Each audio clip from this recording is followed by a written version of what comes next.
ദേശീയപാതയിൽ മുരിങ്ങൂരിൽ നിയന്ത്രണം വിട്ട ഇന്നോവ കാർ ഡിവൈഡറിൽ ഇടിച്ച് കാനയിലേക്ക് മറിഞ്ഞു. ഭാഗ്യം കൊണ്ട് യാത്രക്കാർ പരിക്കേൽക്കാതെ രക്ഷപ്പെട്ടു. ദേശീയപാതയിൽ എറണാകുളം ഭാഗത്തേക്ക് കുറച്ചുനേരം വാഹന ഗതാഗതം ഭാഗികമായി തടസ്സപ്പെട്ടു. ചൊവ്വാഴ്ച ഉച്ചയ്ക്ക് 2:30-യോടെയാണ് അപകടം. ദേശീയപാതയിൽ മുരിങ്ങൂർ ജംഗ്ഷനും കോട്ടമുറി ജംഗ്ഷനുമിടയിൽ ജലസേചന വകുപ്പിന്റെ കനാൽ മാറ്റി നിർമ്മിക്കുന്ന നിർമ്മാണ ജോലികൾ നടക്കുന്ന ഭാഗത്ത് റോഡിന് വീതി കുറവായതിനാൽ 2 വാഹനങ്ങൾക്ക് കടന്നുപോകാൻ ബുദ്ധിമുട്ടാണ്.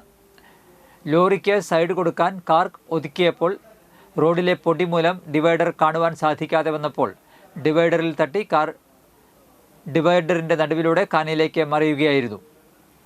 മഴയായാൽ ദേശീയപാതയിൽ നിറയെ ചെളിയും മഴ മാറി വെയിലായാൽ രൂക്ഷമായ പൊടിശല്യവുമാണ്.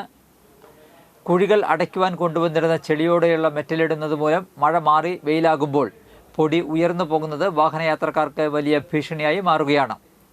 തൃശ്ശൂരിൽ നിന്ന് മൂന്നാറിലേക്ക് പോവുകയായിരുന്ന 2 പേരാണ് കാറിൽ ഉണ്ടായിരുന്നത്. 2 പേരും പരിക്കൊന്നും ഏൽക്കാതെ രക്ഷപ്പെട്ടു. ഉടനെ തന്നെ ക്രെയിൻ കൊണ്ടുവന്ന് കാർ ഉയർത്തി മാറ്റി വാഹന ഗതാഗതം പുനഃസ്ഥാപിച്ചു.